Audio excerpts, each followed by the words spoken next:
overnight fell a little bit less than 1%. They're still in recent ranges.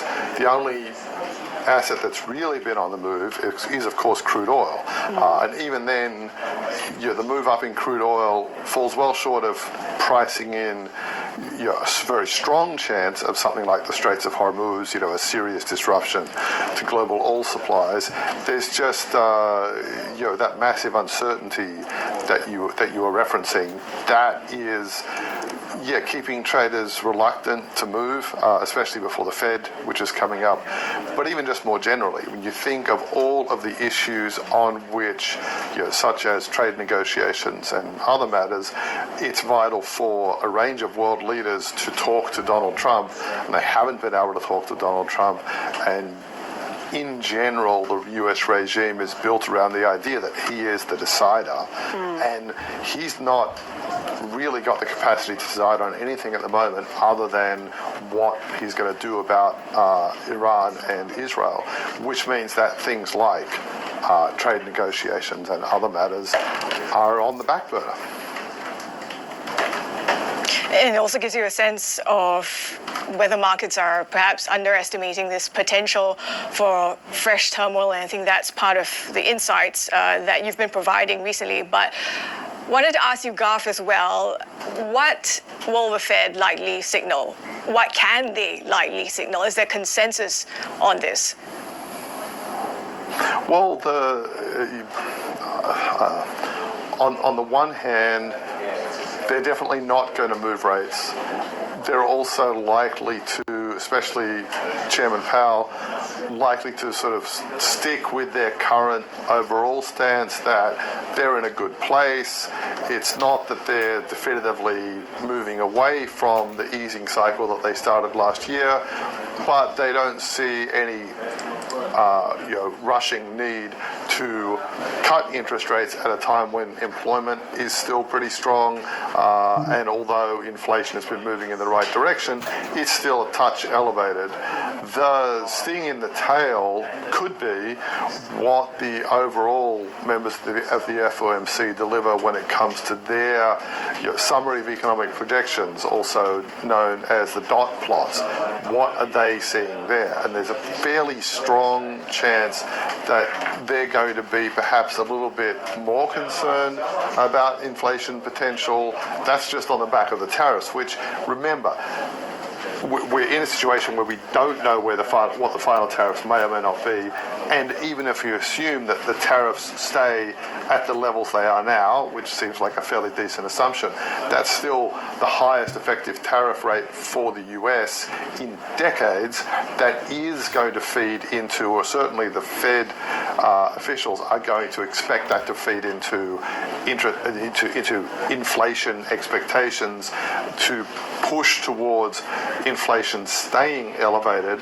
That's going to make them reluctant to pencil in rate cuts, especially because, remember, if they pencil in rate cuts, that in and of itself will act to stimulate an economy that they're essentially saying doesn't really need stimulation, especially with, of course, the big beautiful bill and its big beautiful tax cuts, or maintenance of tax cuts coming along. That's also likely to be an assist for US growth, at least in the short term, on balance. So amid all of that, the Fed's actually in a bit of a tough situation, because if it sort of sticks with its concerns, then you've got a very good chance that they are forced to reduce their expectations for interest rate cuts this year to just one interest rate cut instead of the two that they had penciled in.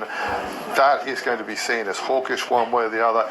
It's also going to risk the ire of President Trump, who has been spending a lot of time recently talking about how Powell needs to cut rates for a range of reasons, with the most recent one being somebody brought to Mr. Trump's attention just how much the US government is paying in interest already on its debt. So he's now talking about the need to cut rates on that front. So that confrontation between the Fed and its independence and the US president continues to simmer and could break out. That's another risk for everybody to take into mind as we go forward. Garfield Reynolds, who leads our Markets Live Asia coverage there at a time of such enormous uncertainty for market participants. Subscribers can get more on the terminal for all of this, plus the Fed decision, of course. TLAV Go is your function for the latest updates, our commentary and analysis coming through from our team of expert editors. Roles, and now Xi Jinping also saying that they can play a constructive role. But the big question is, what is that constructive role? He says they are deeply worried about the worsening tensions. Now, again, we do know that Beijing has the ear of Tehran. More so, I can bet pretty safely than the United States or Israel also has the ear in Moscow.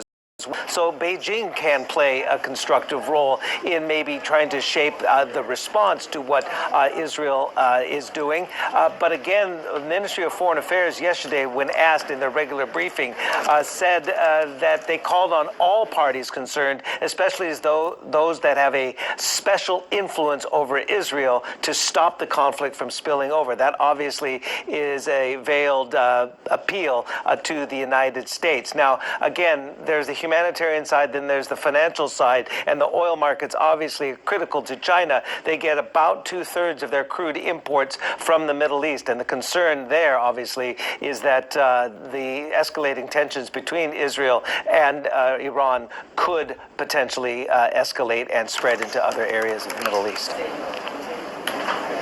Steve, as we're chatting, we are getting the latest when it comes to the IDF saying that the IAF is currently striking an area of Tehran at the moment, conducting a series of strikes in the area of Tehran. So as we continue to monitor that, and of course there's no easing when it comes to this attack at the moment, and of speculation over what the US might do in terms of its involvement. China, for all of its sort of desires to be an international sort of peacemaking influence, obviously has its own domestic challenges as well, right? We're hearing that policymakers on the economy side could be looking at some new measures. That's right. So just across the street here from where I am in Lujiazui, we have the Lujiazui from the Financial Forum, government-backed, where we're hearing from state media that Pan Gongcheng, the PBOC governor, as well as some other possible policymakers, will be giving keynote addresses later this morning.